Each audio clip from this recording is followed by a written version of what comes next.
प्यारे विद्यार्थियों, हम चैप्टर वाइज जो है आपके फिजिक्स के जितने भी चैप्टर हैं, first chapter, second chapter, third chapter, जो आपके रिड्यूस सिलेबस के हिसाब से केवल उसके 10-12 हर चैप्टर से जो बोर्ड द्वारा पूछे गए प्रश्न हैं उनको देख लेते हैं, ताकि आपका एग्जाम पेपर जो हो थोड़ा सा अच्छा हो पाए।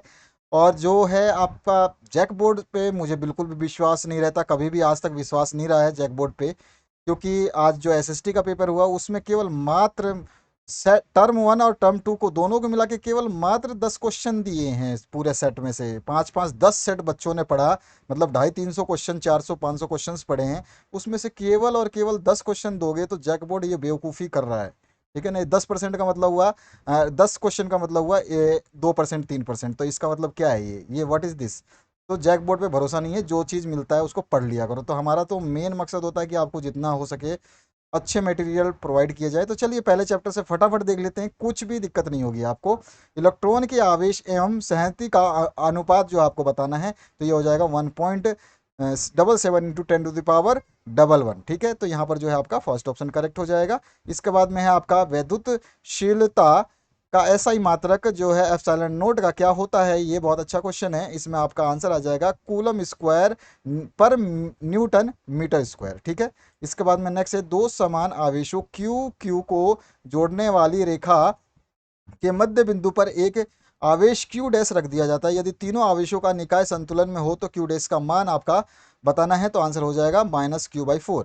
इसके बाद में है आपका +1 माइक्रोकूलम तथा +4 माइक्रोकूलम के दो आवेश एक दूसरे से कुछ दूरी पर वायु में स्थित है, उन पर लगने वाले बलों का अनुपात जो है 1:1 होगा। इसके बाद में 8 कूलम ऋण आवेश में उपस्थित इलेक्ट्रॉनों की संख्या जो है 5 × 10⁻19 होगी। इसके बाद में है आपका एक 24 ओम प्रतिरोध वाले तार को एक समबाहु त्रिभुज में के रूप में जोड़ा जाता है, तो किन्हीं दो किनारों के बीच प्रभावी प्रतिरोध जो है आपको बताना है, तो वो 16/3 ओम हो जाएगा। इसके बाद में है एक वर्ग के दो विपरीत कोनों पर आवेश क्यू रखे हैं, दूसरे दो विपरीत कोनों पर जो है आवेश छोटा क्यू रखे हैं। यदि किसी क्यू पर नेट विद्युत बल शून्य हो तो Q/Q बराबर होगा, तो वो होगा -2 √2 के। इसके बाद में वैद्युत क्षेत्र की तीव्रता का मात्रक आपको बताना है, तो होता है न्यूटन पर कूलम्ब। ठीक है, इसके बाद में है आपका निम्न में से कौन सा वैद्युत क्षेत्र का मात्रक नहीं है, तो जूल पर कूलाम जो है ये वैद्युत क्षेत्र का मात्रक नहीं है। उसके बाद में विद्युत फ्लक्स का मात्रक आपको बताना है, तो वो होता है आपका वोल्ट मीटर। इसके बाद में किस बिंदु पर विद्युत क्षेत्र की तीव्रता निम्न में से R डिग्री के अनुक्रमणानुपाती होगी, तो बिंदु आवेश इसका आंसर हो जाएगा। इसके बाद में है आपका आवेश का खोखला गोला जो है वैद्युत क्षेत्र उत्पन्न नहीं करता, तो किसी आंतरिक बिंदु पर जो है ये नहीं करता। ठीक है, तो यहाँ पर फर्स्ट ऑप्शन हो जाएगा। वैद्युत फ्लक्स का मात्रक जो है आपको बताना है, तो वो होता है आपका वोल्ट मीटर। उसके बाद में है आपका जो है वैद्युत क्षेत्र ई में पी आघूर्ण वाले वाले द्विध्रुव पर लगने वाले बल आघूर्ण है, तो यहाँ पर जो है आंसर हो जाएगा सेकंड वाला।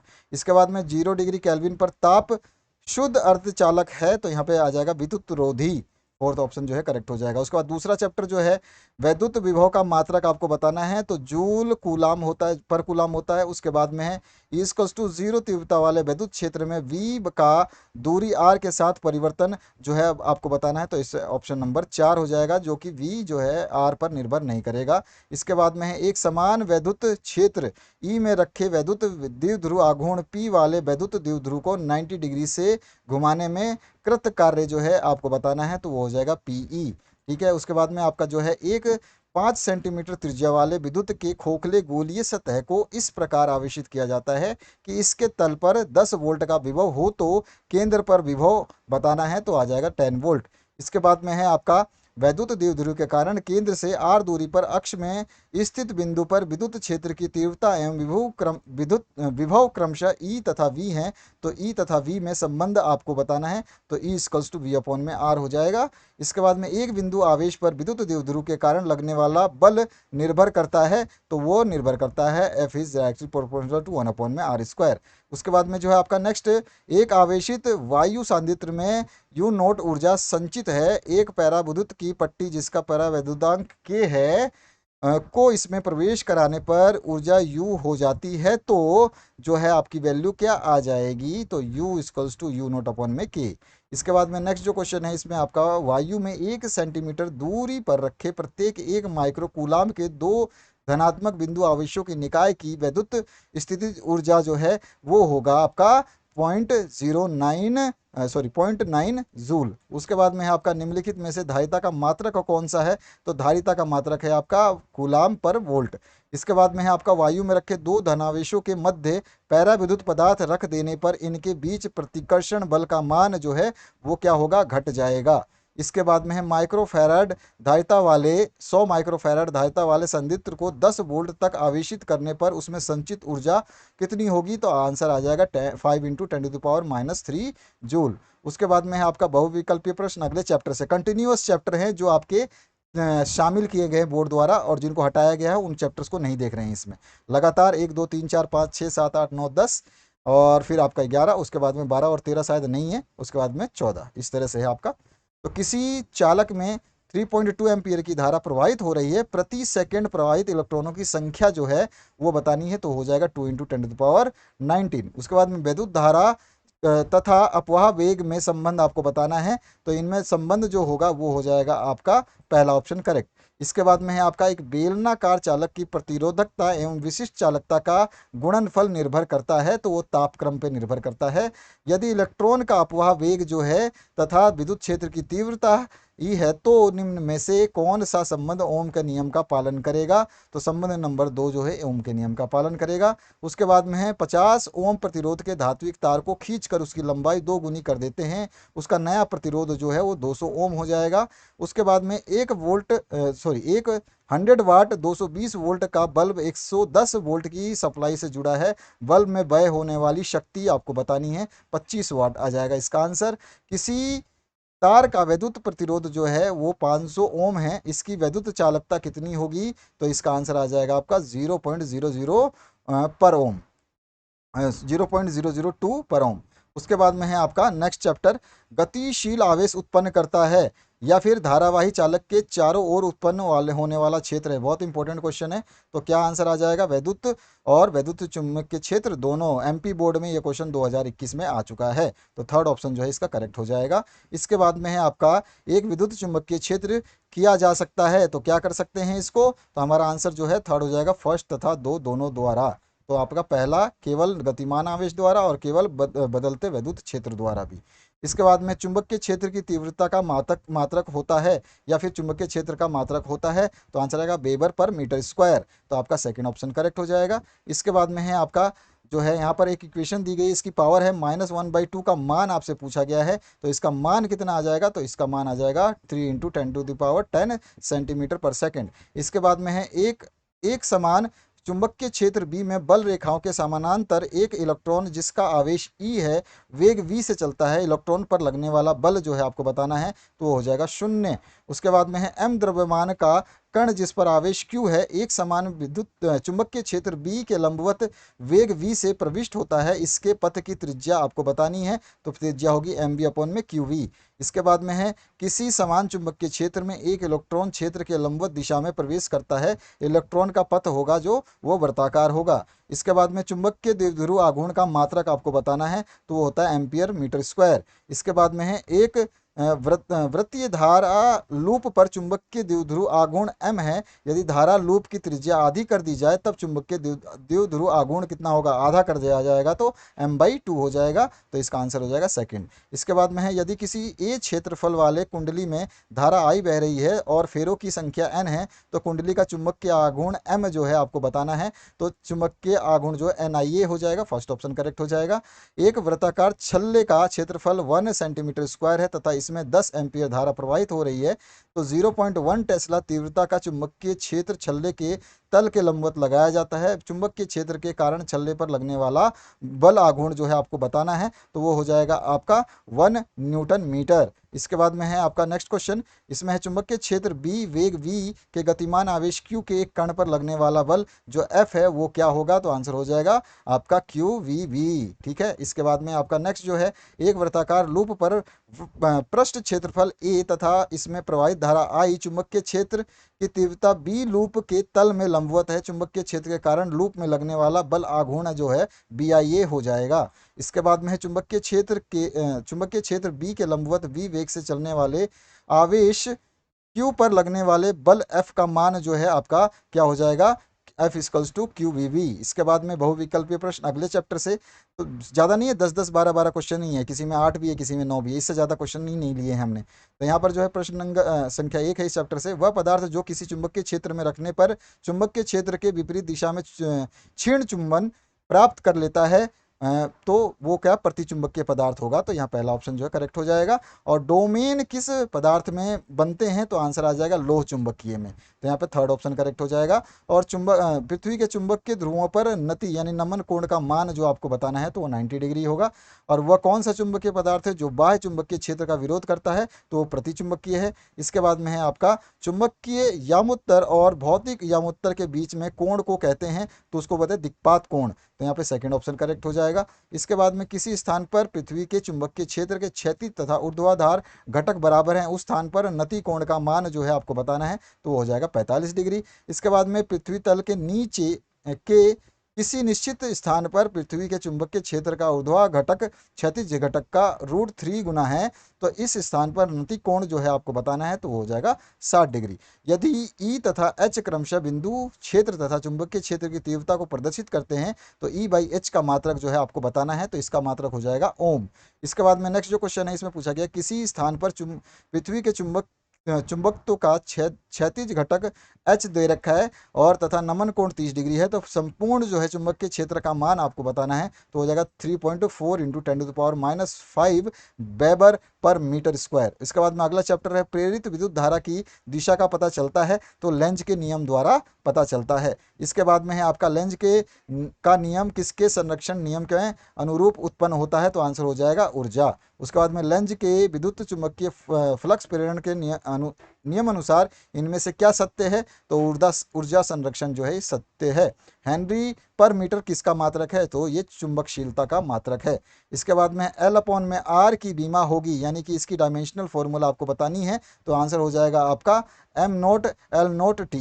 इसके बाद में है आपका 10 ओम प्रतिरोध तथा 10 हेनरी प्रेरकत्व की एक कुंडली 50 वोल्ट की बैटरी से जोड़ी गई है, कुंडली में संचित ऊर्जा जो है 125 जूल होगी। इसके बाद में कुंडली के लिए स्वप्रेरितत्व जो है 2 मेगा हेनरी है, तो इसमें जो है आपका वैद्युत धारा प्रवाह की दर जो है 10⁻³ एम्पियर प्रति सेकंड है, इसमें प्रेरित विद्युत वाहक बल आपको बताना है, तो वो आ जाएगा 2 वोल्ट। इसके बाद में एक वृत्तीय चालक कुंडली में जब धारा 2 एम्पियर से 8 एम्पियर 0.5 सेकेंड में बढ़ती है, तो प्रेरित विद्युत वाहक यानी कि EMF जो है वो आपका 20 है, तो कुंडली का स्वप्रेरितत्व तो आपको बताना है, तो आ जाएगा 62.5। यहाँ पर आपका फर्स्ट ऑप्शन करेक्ट हो जाएगा। इसके बाद में है बहुविकल्पीय प्रश्न अगले चैप्टर से, तो वोल्ट मीटर द्वारा मापे गए प्रत्यावर्ती धारा के मेंस का विभव जो है 200 वोल्ट प्राप्त होता है, तो इस विभव का वर्ग माध्य मूल्य मान आपको बताना है, तो यहाँ पे आ जाएगा 200 वोल्ट। इसके बाद में है आपका प्रेरकत्व का मान आपको बताना है, तो ओम सेकंड जो है इसका जो है मात्रक होता है, मान बोल रहा हूँ, मात्रक बताना है, तो ओम सेकंड मात्रक होता है। एक प्रत्यावर्ती धारा परिपथ में 8 ओम का प्रतिरोध तथा 6 ओम का प्रतिघात का प्रेरकत्व जो है आपको श्रेणी क्रम में लगे हैं। प्रति परिपथ की जो है प्रतिबाधा जो आपको बतानी है, इम्पीडेंस बताना है, तो कितना होगा 10 ओम हो जाएगा। इसके बाद में नेक्स्ट जो क्वेश्चन है उसकी बात करते हैं, तो अनुनाद की स्थिति में LC परिपथ की आकृति जो है वो कैसी हो जाएगी, तो 1/2 पाई 1/LC जो है ये आंसर हो जाएगा। इसके बाद में LCR क्रमशः स्वप्रेरकत्व धारिता एवं प्रतिरोध को व्यक्त करते हैं, निम्नलिखित सूत्र में किसका विमीय सूत्र आकृति का नहीं है, तो इसका बीमीय सूत्र आकृति का नहीं है, किसका बीमीय सूत्र आकृति का नहीं है, तो यहाँ पर जो आंसर हो जाएगा C/L, तो यहाँ पर फोर्थ ऑप्शन जो है करेक्ट हो जाएगा। समय T की बीमा नहीं है, यानी कि T का डायमेंशनल फॉर्मूला नहीं है, तो वो है आपका L/R की, ठीक है, जो समय T की बीमा नहीं है, समय T बीमा नहीं है इसकी, ठीक है। इसके बाद में आपका एक श्रेणी अनुनादी LCR परिपथ में धारिता C से 4C परिवर्तित की जाती है, उतनी ही अनुनादी आवृत्ति के लिए प्रेरकत्व L को परिवर्तित करना चाहिए, तो L/4 जो है इसका आंसर हो जाएगा। और LCR परिपथ को प्रत्यावर्ती धारा के स्रोत से जोड़ा गया है, अनुनाद की स्थिति में लगाए गए विभवांतर एवं प्रवाहित धारा में कालांतर होगा। ये क्वेश्चन दो तरीके से पूछा जा सकता है, तो आप इस तरह से भी पूछा जा सकता है, तो आप जो है इसको ध्यान से समझ लेना। इसके बाद में है आपका जो है इसमें क्या है, धारिता की प्रतिघात तथा प्रेरक के प्रतिघात में कालांतर जो है आप से पूछा जाता है। यहाँ पर जो है प्रवाहित, यहाँ पे विभवांतर और प्रवाहित धारा में पूछा जा रहा है, बात एक ही है, घुमा फिरा के दिया जाता है, तो आंसर आ जाएगा 0। इसके बाद में है आपका एक प्रत्यावर्ती परिपथ में आर है, एक्सएल है, एक्सी है, आरोपित विद्युत वाहक बल तथा प्रवाहित धारा में कालांतर जो है वो 45 डिग्री आएगा। इसके बाद में यदि एल तथा आर क्रमशः प्रेरकत्व और प्रतिरोध है, तो एल अपॉन में आर का मात्रक जो है वो आपको बताना है, तो वो आपका सेकंड हो जाएगा, एस हो जाएगा। और उसके बाद में जो आपका किसी प्रत्यावर्ती धारा परिपथ में वोल्टेज वी तथा धारा आई हो, तो तब शक्ति का क्षय जो है वो आपको बताना है। तो यहाँ पे शक्ति का क्षय जो है वो क्या हो जाएगा आपका, चौथा ऑप्शन बी तथा आई के बीच कला कोण पर निर्भर करता है, तो यहाँ पे चौथा ऑप्शन करेक्ट हो जाएगा। इसके बाद में आपका नेक्स्ट चैप्टर है 1 अपॉन में म्यू नोट और एप्सिलॉन नोट का मात्रक जो है, इसका मात्रक आपको बताना है, तो इसका मात्रक हो जाएगा मीटर पर सेकेंड, तो यहाँ पर चौथा ऑप्शन करेक्ट हो जाएगा। और यहाँ पर जो है यदि ई तथा बी वैद्युत चुंबकीय तरंग के क्रमशः वैद्युत वेक्टर तथा चुंबकीय वेक्टर हों, तब वैद्युत चुंबकीय तरंग के संचरण की दिशा अनुदिश होती है, तो यहाँ पर जो चौथा ऑप्शन आपका करेक्ट हो जाएगा। इसके बाद में है विद्युत चुंबकीय तरंगों की प्रकृति होती है, तो वो अनुप्रस्थ होती है, पहला ऑप्शन करेक्ट हो जाएगा। किसी विद्युत चुंबकीय तरंग में वैद्युत क्षेत्र का आयाम 5 वोल्ट पर मीटर है, चुंबकीय क्षेत्र का आयाम जो है वो बताना है, तो आपका हो जाएगा 1.67 इंटू 10⁻⁸ टेस्ला। टेस्ला का यूनिट टेस्ला किसका है ये भी आपको पता होना चाहिए। वैद्युतशीलता तथा चुंबकशीलता के मध्य में विद्युत चुंबकीय तरंग का वेग जो है आपको बताना है, तो आपका 1 में अभी अभी हमने इक्वेशन देखी थी, ये इसका रिलेशन होता है। निम्नलिखित में कौन विद्युत चुंबकीय तरंग नहीं है, तो बीटा किरणें जो है ये विद्युत चुंबकीय तरंगे नहीं है। और विद्युत चुंबकीय तरंग उत्पन्न होती है तो त्वरित आवेश के द्वारा जो है ये उत्पन्न होती हैं। उसके बाद में है आपका जो है इसमें पूछा गया सबसे अधिक आवर्ती की तरंग है, तो सबसे अधिक आवर्ती की तरंग जो है वो गामा तरंगे हैं, जिसकी सबसे ज़्यादा फ्रीक्वेंसी होती है। और जब कोई तरंग किसी माध्यम में प्रवेश करती है तो परिवर्तन नहीं होता, तो किसका, तरंग के आयाम का जो है वो परिवर्तन नहीं होता, तो यहाँ पर जो है आपका चौथा ऑप्शन करेक्ट हो जाएगा। बहुविकल्पीय प्रश्न, अगले से अपवर्तन की घटना में निम्न में से कौन सी राशि अपरिवर्तित रहती है, तो आंसर आ जाएगा आपका प्रकाश की आवर्ती, फ्रीक्वेंसी। इसके बाद में आकाश नीला दिखाई देता है, ये तो अच्छी तरह से पता है आपको, प्रकीर्णन के कारण, तो कभी कभी जो है क्वेश्चन सीधा भी पूछ लिया जाता है। इसके बाद में वस्तु की अपेक्षा जो है बड़ा आभासी प्रतिबिंब बनाने का वाला दर्पण कौन सा है, तो वो उत्तल दर्पण है। इसके बाद में है यदि किसी माध्यम में निर्वात में संपूर्ण आंतरिक परिवर्तन के लिए क्रांतिक कोण 30 डिग्री है, तो माध्यम में प्रकाश का वेग जो है आपको बताना है, तो वो हो जाएगा आपका 1.5 इंटू 10⁸ मीटर पर सेकेंड। उसके बाद में है आपका उत्तल लेंस की फोकस दूरी अधिकतम है, तो नीले प्रकाश के लिए इसकी अधिकतम होती है। उसके बाद में है यदि सघन माध्यम में आपतन कोण क्रांतिक कोण के बराबर हो, तो अपवर्तन कोण जो है वो 90 डिग्री का हो जाएगा। और चित्र में प्रदर्शित एक प्रिज्म दिया गया है, यहाँ पर देख रहे हो आप, इस टाइप का जो है, और इसमें अविलंब प्रकाश की किरण आपतित है, तो कांच और वायु पृष्ठ का क्रांतिक कोण आपको बताना है, तो यहाँ पर जो क्या आंसर हो जाएगा, तो यहाँ पे आ जाएगा 45 डिग्री।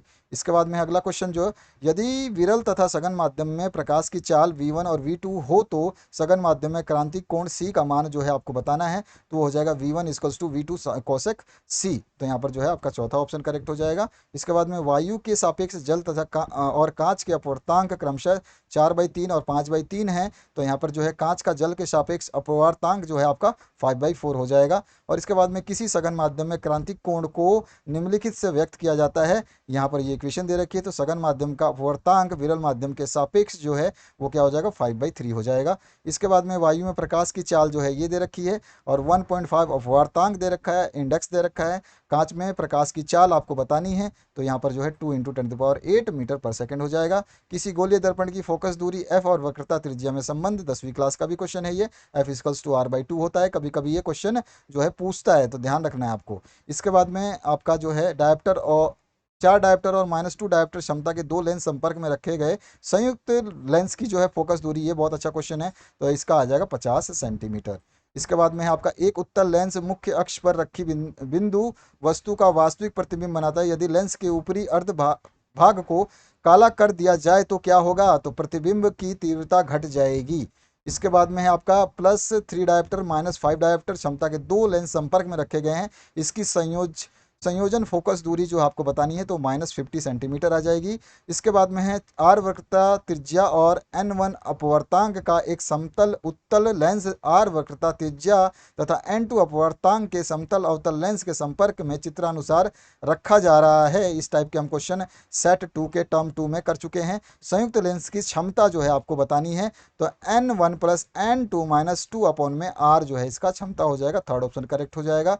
दो लेंस जिसकी शक्तियां 4 और -2 डायोप्टर हैं संपर्क में रखे हैं तो संयुक्त लेंस की शक्ति जो है वो आपकी 2 डायोप्टर हो जाएगी। इसके बाद में है 18वां, एक प्रिज्म का अपवर्तांक 60 डिग्री है। जब प्रिज्म प्रकाश की एक किरण जो है 50 डिग्री पर आपतित होती है तो इसमें अल्पतम विचलन होता है। अल्पतम विचलन का कोण मान जो है आपको बताना है तो अल्पतम विचलन जो है वो 40 डिग्री होगा, क्योंकि यहाँ पे अल्पतम है तो सबसे अल्पतम मतलब कम से कम, तो यहाँ पे देखो यही कम है, बाकी सारे के सारे क्या हैं, ज़्यादा हैं। इसके बाद में जो है आपका प्रिज्म से गुजरने पर निम्नलिखित में से किस रंग के प्रकाश का विचलन अधिकतम होगा, तो यहाँ पर जो है बैंगनी रंग का। इसके बाद में आपका एक प्रकाशित तंतु में तंतु के ऊपर लेप की गई तह का अपवर्तांक जो है होता है तो तंतु का जो है आपका पदार्थ से कम होता है। ठीक है, तो यहाँ पे सेकंड ऑप्शन करेक्ट हो जाएगा। इसके बाद है प्रकाशिक तंतु में निम्न में से प्रकाश के किस गुण का प्रयोग किया जाता है, तो आंसर आएगा पूर्ण आंतरिक परिवर्तन का। इसके बाद में एक व्यक्ति +2 डायोप्टर क्षमता का चश्मा प्रयोग करता है, उसकी दृष्टि दोष है, तो कैसी दृष्टि दोष हो सकती है उसकी, तो दूर दृष्टि दोष उसमें हो सकती है। उसके बाद में सामान्य नेत्र के लिए स्पष्ट दृष्टि की न्यूनतम दूरी आप सभी को पता है, 10वीं क्लास का क्वेश्चन है, 25 सेंटीमीटर होता है। अधिकतम दूरी जो है इन्फिनिटी होती है, अनंत होती है। नेत्र लेंस की प्रकृति कैसी होती है, तो ये अभिसारी होती है। ठीक है, इसके बाद में आपका निकट दृष्टि दोष से पीड़ित आदमी 2 मीटर से अधिक दूरी पर वस्तु को स्पष्ट नहीं देख सकता। इस दोष को दूर करने के लिए आवश्यक लेंस की क्षमता आपको बतानी है, तो लेंस की क्षमता पावर निकालनी है आपको, और यहाँ पर जो है आपको दे रखा है 2 मीटर, तो आप इसको मीटर में लिखा हुआ 1/f होता है, पावर हम निकाल सकते हैं तो आ जाएगा आपका -0.5 डायोप्टर। और इसके बाद में 26वां क्वेश्चन है, दूर दृष्टि से पीड़ित व्यक्ति का निकट बिंदु स्थित होगा, तो वो होगा 25 से अधिक दूरी पर, तो यहाँ पर जो है आपका थर्ड ऑप्शन करेक्ट हो जाएगा। और इसके बाद में एक खगोलीय दूरदर्शी की आवर्धन क्षमता 10 तथा नेत्रिका की फोकस दूरी 20 है, तो अभिदृश्य लेंस की फोकस दूरी जो है आपकी कितनी हो जाएगी, 200 सेंटीमीटर। और एक दूरदर्शी के अभिदर्शक लेंस का व्यास जो है 0.1 मीटर है तथा प्रकाश की तरंग दैर्घ्य 600 नैनोमीटर है, तो दूरदर्शी की विभेदन क्षमता कितनी होगी, तो यहाँ पे आ जाएगा आंसर 7.32 × 10⁻⁶ रेडियन। इसके बाद आते हैं नेक्स्ट चैप्टर पे, जो है 600 नैनोमीटर तरंग दैर्घ्य का एक वर्णीय प्रकाश निर्वात से 1.5 अपवर्तांक वाले माध्यम में प्रवेश करता है। माध्यम में इसका तरंग दैर्घ्य आपको बताना है, तो यह आंसर पे कितना आ जाएगा इसका 400 नैनोमीटर। उसके बाद में है दो प्रकाश की तरंगों का समीकरण यहाँ पे दिया गया है और इसमें से आपको अध्यारोपण से उत्पन्न परिणामी तरंग की न्यूनतम व अधिकतम तीव्रता में अनुपात जो आपको निकालना है, तो वो 1:49 हो जाएगा। जल की सतह पर तेल की पतली परत बिछी हुई है, सूर्य के प्रकाश में इस तरह पर सुंदर रंग दिखाई देने का क्या कारण है, तो यहाँ पर जो है आपका क्या हो जाएगा, प्रकाश का व्यक्तीकरण, तो यहाँ पर जो है आपका थर्ड ऑप्शन जो करेक्ट हो जाएगा। और इसके बाद में है यदि व्यतिकरण करने वाले दो तरंगों की तीव्रता का अनुपात जो है 16:9 है, तो व्यतिकरण प्रारूप में महत्तम और न्यूनतम तीव्रताओं का अनुपात जो है आपको बताना है, तो 49:1 हो जाएगा। ठीक है, यहाँ पे संकेत भी दे रखा है, आप इसमें भी देख सकते हैं। ठीक है, इसके बाद में आपका जो है समान आयाम व समान तरंग दैर्घ्य की दो प्रकाश तरंगे अध्यारोपित की जाती हैं। परिणामी तरंग का आयाम अधिकतम होगा जब उसके बीच का कालांतर जो है 0 होगा। उसके बाद में है आपका जब एक वर्णी प्रकाश निर्वात से किसी पारदर्शी माध्यम में प्रवेश करता है तो प्रकाश का कौन सा अभिलक्षण पर अपरिवर्तित रहता है, तो आंसर हो जाएगा आपका आवर्ती, यानी कि फ्रीक्वेंसी चेंज नहीं होगी। वह घटना जो प्रकाश की अनुप्रस्थ तरंग प्रकृति दर्शाती है तो वो होती है ध्रुवण। उसके बाद में है आपका पोलराइजेशन, ध्रुवण कोण जो है आपका P तथा क्रांतिक कोण C में संबंध जो है आपको बताना है, तो वो हो जाएगा tan P cosec C बराबर होगा। इसके बाद में एक कोलाइड की पारदर्शी प्लेट उसी प्रकार की एक अन्य प्लेट पर इस प्रकार रखी है कि इनकी ध्रुवण दिशाओं के बीच 30 डिग्री का कोण बनता है। प्लेटों के इस युग्म में से एक पर अध्रुवित प्रकाश आपतित होता है। निर्गत प्रकाश तथा आपतित अध्रुवित प्रकाश की तीव्रता का अनुपात जो है आपको बताना है, तो वो हो जाएगा आपका 1:3। इसके बाद में है प्रकाश तरंगों की अनुप्रस्थ प्रकृति की पुष्टि होती है तो वो ध्रुवण के द्वारा होती है। तो यहाँ पे फर्स्ट ऑप्शन आपका करेक्ट हो जाएगा। नेक्स्ट चैप्टर जो है आपका में बी अंतिम। तो यहाँ पर जो है आपका एक फोटोन जिसकी ऊर्जा दे रखी है ऐसी धातु की सतह पर आपतित होता है जिसका कार्यफलन भी दे रखा है यहाँ पर 2 इलेक्ट्रॉन वोल्ट। धातु की सतह से उत्सर्जित फोटो इलेक्ट्रॉन की अधिकतम गतिज ऊर्जा जो है वो कितनी होगी, तो 1.4 इलेक्ट्रॉन वोल्ट होगी। किसी धात्विक पृष्ठ से इलेक्ट्रॉन उत्सर्जन तभी संभव है जब आपतित प्रकाश की प्रवृत्ति जो है वो दैलीय आवृत्ति से अधिक हो। तो यहाँ पर जो है पहला ऑप्शन चौथा ऑप्शन जो है करेक्ट हो जाएगा। इसके बाद में है आपका प्रकाश इलेक्ट्रॉन के लिए निरोधी विभव निर्भर नहीं करता। तो वो किस पे नहीं करता, आपतित प्रकाश की तीव्रता पर। और वी वोल्ट से त्वरित होकर इलेक्ट्रॉन वी चाल से एक लक्ष्य से टकराता है। 2 वोल्ट से त्वरित होने पर इलेक्ट्रॉन की चाल हो जाएगी तो √2 वोल्ट हो जाएगी। प्रकाश वैद्युत प्रभाव के प्रयोग में आपतित प्रकाश की आवृत्ति जो है इसमें दे रखी है तथा निरोधी विभव भी दे रखा है कि बीच में खींचे गए ग्राफ की ढालान जो है कैसी होगी, तो H/E होगी। इसके बाद में है आपका किसी गतिमान कण से संबंध डी ब्रॉगली तरंग दैर्घ्य की निर्भर नहीं करती। किस पे नहीं करती, आवेश पे निर्भर नहीं करती। और निम्नलिखित कण एक ही वेग से गतिमान है, मतलब और अधिकतम डी ब्रॉगली तरंग दैर्घ्य वाला कण कौन सा होगा, तो इलेक्ट्रॉन जो है आपका हो जाएगा। इसके बाद में है आपका 100 ग्राम द्रव्यमान की एक गेंद 30 मीटर प्रति सेकंड वेग से चल रही है। इसमें संबंध डी ब्रॉगली तरंग दैर्घ्य जो है वो होगी, तो वो कितनी होगी आपकी 2.2 इंटू 10⁻34 मीटर। इसके बाद में है जो आपका नेक्स्ट, यदि किसी कण का संवेग दुगना कर दिया जाए तो इसकी डी ब्रॉगली तरंग दैर्घ्य जो है वो आधी हो जाएगी। और लैम्डा डी डी ब्रॉगली तरंग दैर्घ्य वाले एक द्रव्य कण की गतिज ऊर्जा में 2 गुनी वृद्धि करने पर कण की डी ब्रॉगली तरंग दैर्घ्य कितनी हो जाएगी, तो हो जाएगी λ/2। इसके बाद में फोटोन का विराम द्रव्यमान होता है तो विराम द्रव्यमान यानी रेस्ट पे क्या होता है, तो शून्य होता है। उसके बाद में फोटोन के गतिज द्रव्यमान का सूत्र जो है आपको बताना है, तो HV/c इस अपॉन में c² होता है। सेकंड ऑप्शन जो है आपका करेक्ट हो जाएगा। इसके बाद में है आपका तरंग दैर्ध्य जो है के फोटोन की ऊर्जा जो आपको बतानी है, लैम्डा तरंग दैर्ध्य है उसका। तो यहाँ पर जो है आंसर आएगा SC/λ। तो यहाँ पर जो है आपका सेकंड ऑप्शन करेक्ट हो जाएगा। और ये रहा आपका अंतिम चैप्टर जो चल रहा है, चालन एवं संयोजी बैंडों की ऊर्जाओं में अंतर जो आपको बताना है। तो जो है क्या होगा, तो अर्धचालकों में चालकों से कम होता है। थर्ड ऑप्शन जो है आपको करेक्ट कर देना है। इसके बाद में है आपका अर्धचालक में वैद्युत चालन होता है तो वो कैसा होता है, कटोरों तथा इलेक्ट्रॉनों से, ठीक है, यानी कि कोटरों और इलेक्ट्रॉनों से। तो यहाँ पर जो है आपका आंसर कौन सा आ जाएगा, थर्ड ऑप्शन करेक्ट हो जाएगा। इसके बाद में 0 केल्विन ताप पर शुद्ध अर्धचालक जो है वो कैसा होता है, विद्युत रोधी होता है। इसके बाद में जो है अर्धचालकों की चालकता जो है वो ताप बढ़ने पर क्या होती है, बढ़ेगी। ठीक है, तो ये क्वेश्चन किसी भी तरह से घुमा करके पूछा जा सकता है। ताप बढ़ने पर अर्धचालक की चालकता कम होगी, बढ़ेगी, स्थिर रहेगी, इस तरह से पूछा जा सकता है। निम्न में से कौन सा कथन सत्य नहीं है, तो सत्य नहीं वाला कथन जो है धातु का प्रतिरोध तापमान बढ़ाने पर कम हो जाता है, ये जो है आपका क्या कहते हैं, सत्य नहीं है। इसके बाद में आपका जो है नेक्स्ट पूछा गया है कि एक पी टाइप अर्धचालक होता है तो एक ऐसा होता है, धनावेशित होता है, आपको पता है, पी टाइप और एन टाइप। और इसके बाद में शुद्ध सिलिकॉन के एन टाइप अर्धचालक बनाने के लिए इनमें से अपद्रव्य पदार्थ मिलाते हैं। कौन सा पदार्थ मिलाते हैं, तो एंटीमनी मिलाते हैं। तो यहाँ पर जो है चौथा ऑप्शन करेक्ट हो जाएगा। एन टाइप अर्धचालक में विद्युत चालन का कारण जो है आपको क्या होता है, वो इलेक्ट्रॉन होता है। और कोटर छिद्र जिसको बोलते हैं, ये अधिसंख्यक आवेश वाहक होते हैं, तो पी प्रकार के अर्धचालकों में सबसे ज़्यादा होते हैं। ठीक है, इसके बाद में है आपका पी प्रकार का अर्धचालक बनाने के लिए शुद्ध जर्मेनियम में मिलाया जाने वाला अपद्रव्य कौन सा है, वो एल्युमिनियम है। और इसके बाद में पी टाइप चालक प्राप्त करने के लिए जर्मेनियम में थोड़ा सा अपद्रव्य मिलाया जाता है। अपद्रव्य की संयोजकता जो है वो कितनी होगी, 3 होगी। और पी एन संधि डायोड के अवक्षय परत में होते हैं, तो ना इलेक्ट्रॉन और ना कोटर, दोनों नहीं होते हैं। तो यहाँ पर जो है चौथा ऑप्शन करेक्ट हो जाएगा, यानी छिद्र भी नहीं होते हैं, इलेक्ट्रॉन भी नहीं होते हैं। और जब पी एन संधि पर अग्रदिशिक बायस अनुप्रयुक्त किया जाता है तब यह जो है विभव रोधक को कम कर देता है।